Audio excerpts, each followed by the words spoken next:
নমস্কার, আমি ভাস্বতী। আপনি দেখছেন আপডেট বাংলা ইউটিউব চ্যানেল। রইল আজকে সব থেকে বড় 10টি প্রধান খবর, দেখে নিন এক নজরে আজকের হেডলাইন্সগুলি।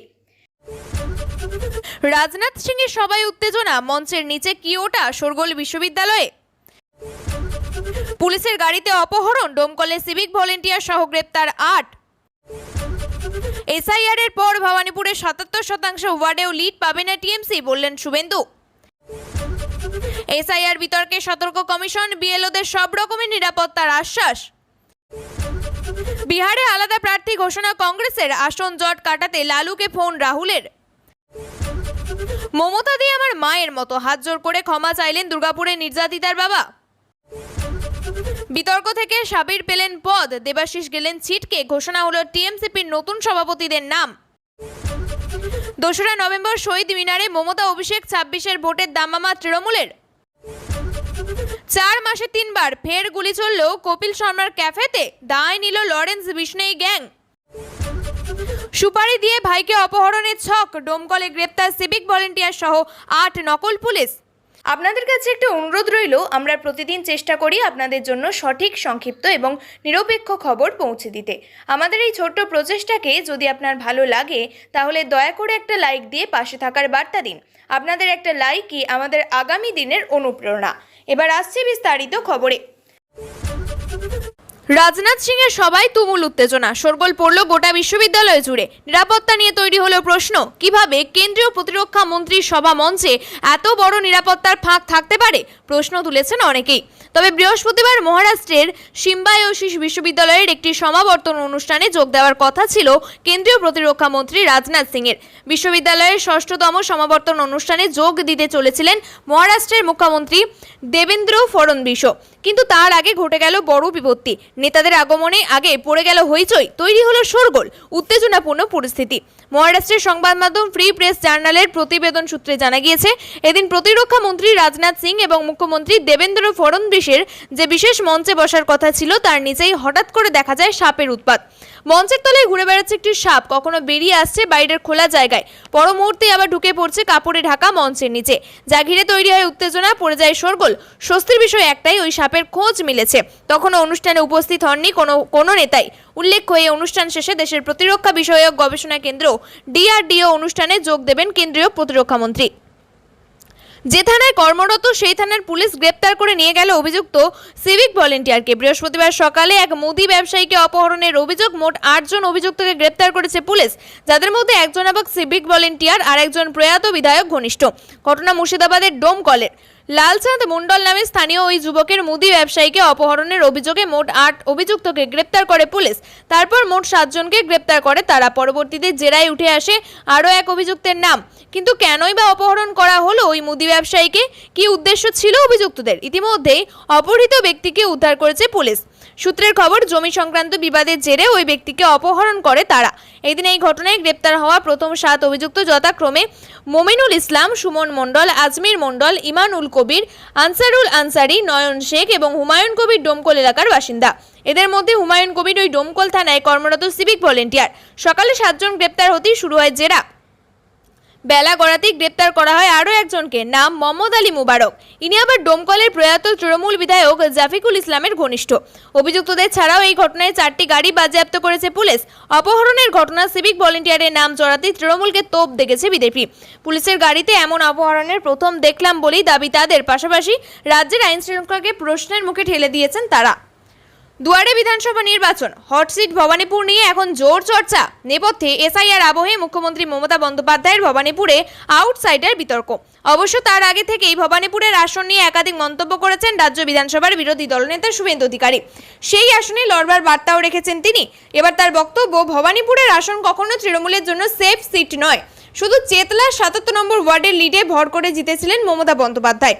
এসআইআর এর পর ওই ওয়ার্ডের লিড পাবে না তৃণমূল। শুভেন্দু বলেছিলেন, ভবানীপুর তৃণমূলের জন্য নিরাপদ ছিল না, আরও নেই, কারণ ভবানীপুরে সংখ্যালঘু আসন মাত্র 20%।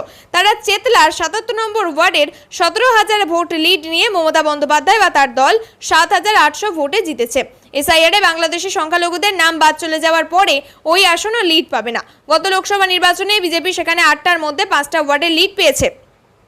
শুভেন্দুর কথায় 2014 সালে দক্ষিণ কলকাতার বিজেপি যিনি প্রার্থী ছিলেন প্রাক্তন রাজ্যপাল তথাগত রায়, তিনি ওই ওয়ার্ডে লিড পেয়েছিলেন।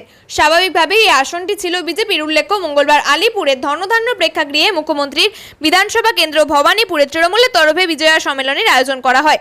সেই সময় উত্তরবঙ্গে ছিলেন মুখ্যমন্ত্রী। এসআইআর আবহে ভবানীপুরের দলীয় কর্মীদের উদ্দেশ্যে নেত্রী বার্তা দেন, ভবানীপুরটা পুরো আউটসাইডারদের দিয়ে ভরিয়ে দেওয়া হচ্ছে, মানুষ নিজেদের ভোটটা নিজেরা দেয়, সচেতনভাবে দেয়। শুভেন্দুর বক্তব্যে পাল্টা তৃণমূল মুখপাত্র জয়প্রকাশ মজুমদার বলেন, অনেকে ভবিষ্যতের কথা বলছেন, স্বপ্নের বিরিয়ানিতে ঘি ঢালছেন, কিন্তু এ তো স্বপ্ন দুঃস্বপ্ন হয়ে যাবে। এই তথ্য দিয়ে তো নির্বাচন জেতা যায় না। এসআইআর বা স্পেশাল ইন্টেন্সিভ রিভিশন বিশেষ নিবিড় সমীক্ষার জেরে রাজ্যে উত্তপ্ত। ভোটের আগে ভোটার তালিকা সংশোধনের কাজ ঘিরে অশান্তির আশঙ্কা। এই আবহে প্রয়োজন পড়লে বিএলওদের নিরাপত্তা দেওয়ার সিদ্ধান্ত নিতে পারে নির্বাচন কমিশন সূত্রের খবর। কমিশন সূত্রে জানা গিয়েছে, কিছু জায়গা থেকে বিএলওদের হেনস্থা বা চাপের মুখে পড়ার খবর আসছে। বিশেষ করে সেখানে এসআইআর রিপোর্টের ভিত্তিতে ভোটার তালিকা থেকে নাম বাদ পড়েছে বা নতুন নাম অন্তর্ভুক্তি আটকে গিয়েছে। এবার সেই এলাকাগুলোতে তৃণমূল এবং বিজেপি উভয় শিবির থেকেই ক্ষোভের মুখে পড়তে হচ্ছে সরকারি কর্মীদের। তাই কমিশন চাইছে বিএলওরা যাতে নিরাপদ এবং নিরপেক্ষভাবে কাজ করতে পারেন, তার জন্য প্রয়োজনে পুলিশি সহায়তার বন্দোবস্ত করা হোক। নির্বাচন কমিশনের এক পদস্থ কর্তার নাম প্রকাশ না করার শর্তে বলেন, বিএলওরা মাঠে নেমে কাজ করছেন, কারণ রাজনৈতিক রোষের শিকার হলে সেটা বরদাস্ত করা হবে না। আমরা ইতিমধ্যেই জেলা প্রশাসনকে সতর্ক করেছি। সূত্রের খবর, কয়েকটি জেলা প্রশাসনের সঙ্গে এই বিষয়ে বৈঠকও করেছে কমিশন। সব জায়গায় নজরদারির নির্দেশ দেওয়া হয়েছে। যদিও কোনো বিএলওদের নিরাপত্তা বিঘ্নিত নয়, তবে অবিলম্বে ব্যবস্থা নেওয়া হবে বলেই জানা গিয়েছে। বিহারে ইন্ডিয়া জোটের আসনে জট কাটতে না কাটতেই আসরে নামতে হলো খোদ রাহুল গান্ধীকে। জট কাটতে রাহুল দ্বারস্থ হলেন খোদ লালু প্রসাদ যাদবের। সূত্রের খবর, যেন তেন প্রকারেণ বৃহস্পতিবার মধ্যে চূড়ান্ত আসন রফা ঘোষণা করে দিতে চায় ইন্ডিয়া জোট। সেই লক্ষ্যে লালুর সঙ্গে কথা বলেছেন রাহুল। তাৎপর্যপূর্ণ বিষয় হলো, রাহুল গান্ধীর সঙ্গে তেজস্বী যাদবের সম্পর্ক ভালো হলেও তেজস্বীর সঙ্গে আলোচনায় আসনে জট কাটেনি। তাই শেষমেশ লালুর দ্বারস্থ হতে হলো রাহুলকে। আসলে আসন রফা চূড়ান্ত করতে না পারায় বিহারে মহাজোটের যে রাজনৈতিক ক্ষতি হয়েছে সেটা রাহুল স্পষ্ট বুঝতে পেরেছেন। সেই কারণে শেষ মুহূর্তে কিছুটা সুর নরম করেছে কংগ্রেস। গতবার বিহারের 70 আসনে লড়ে হাত শিবির জিতেছিল মাত্র 19টিতে। কংগ্রেসের সেই স্ট্রাইক রেটের জন্যই সরকার করতে পারেনি মহাজোট। এবার সেই ভুল থেকে শিক্ষা নিয়ে তেজস্বী যাদব কংগ্রেসকে গোটা 50-এর বেশি আসন ছাড়তে রাজি ছিল না। কিন্তু রাহুল গান্ধীর ভোটার অধিকার যাত্রা থেকে উদ্বুদ্ধ কংগ্রেসও মাথা নোয়াতে রাজি ছিলেন না। এইসবের মধ্যে আবার কংগ্রেস নিজেদের মতো করে এক দফার প্রার্থী ঘোষণা করে দিয়েছে। যেসব আসনে তাদের লড়া নিয়ে কোনো সংশয় নেই, সেই সব আসনে টিকিট বিলি করতে শুরু করেছে প্রদেশ কংগ্রেস। বুধবার রাত থেকেই বিহারের প্রদেশ কংগ্রেস সমাজ মাধ্যমে নিজেদের প্রার্থীদের নাম ঘোষণা করতে শুরু করেছে। প্রার্থীদের ছবি সহ ওই পোস্টগুলিতে কংগ্রেসের দাবি, ইন্ডিয়ার সমর্থন নিয়েই তাদের প্রার্থী করা হয়েছে। সব মিলিয়ে 17টি পৃথক পৃথক পোস্টে বিভিন্ন বিধানসভা কেন্দ্র থেকে প্রার্থীদের নামও ঘোষণা করা হয়েছে।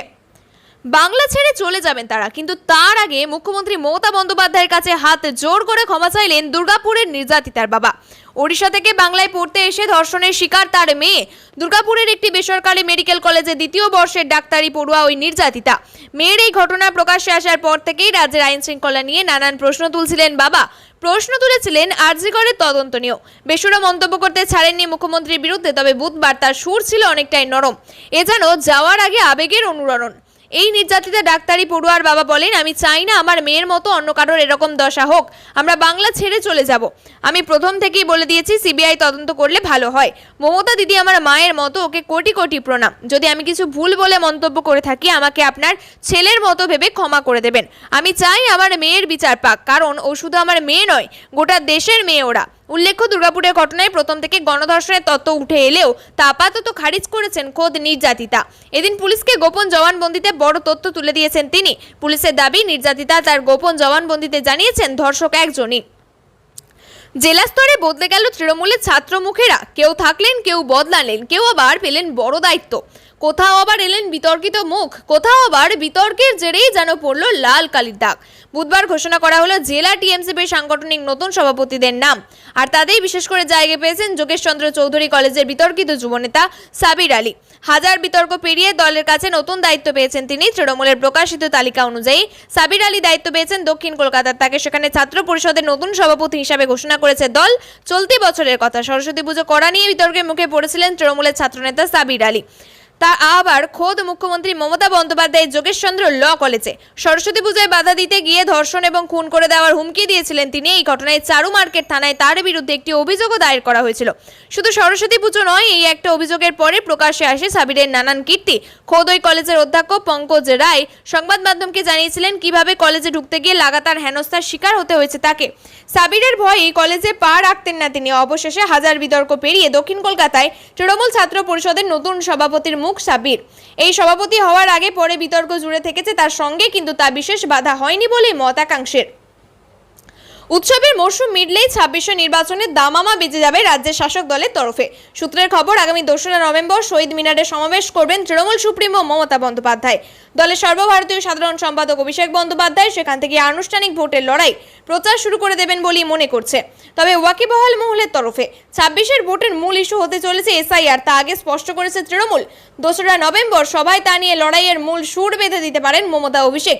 এই মতোই রাজনৈতিক মহলের। নির্বাচন কমিশন সূত্রে আগে জানা গিয়েছিল রাজ্যে ভোটার তালিকার বিশেষ নিবিড় সংশোধন বা এসআইআর এর কাজ শেষ হওয়ার মাস তিনেকের মধ্যে ভোট ঘোষণা হতে পারে। সেই সময়ের হিসাবে ২৬এর বিধানসভা ভোটের আর বেশি দিন বাকি নেই। আগামী বছরের প্রথমার্ধে ভোটার প্রক্রিয়া সম্পন্ন হওয়ার কথা। আর তাই উৎসবের মরশুমে মিটতেই আনুষ্ঠানিকভাবে নির্বাচনী দামামা বাজিয়ে দিতে চাইছেন মমতা এবং অভিষেক।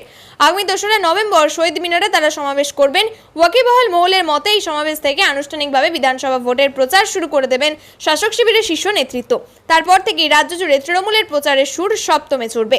প্রিয় দর্শক, নিয়মিত সঠিক খবরগুলি সঠিক টাইমে পেতে সাবস্ক্রাইব করুন আপডেট বাংলা চ্যানেলটিকে। ধন্যবাদ।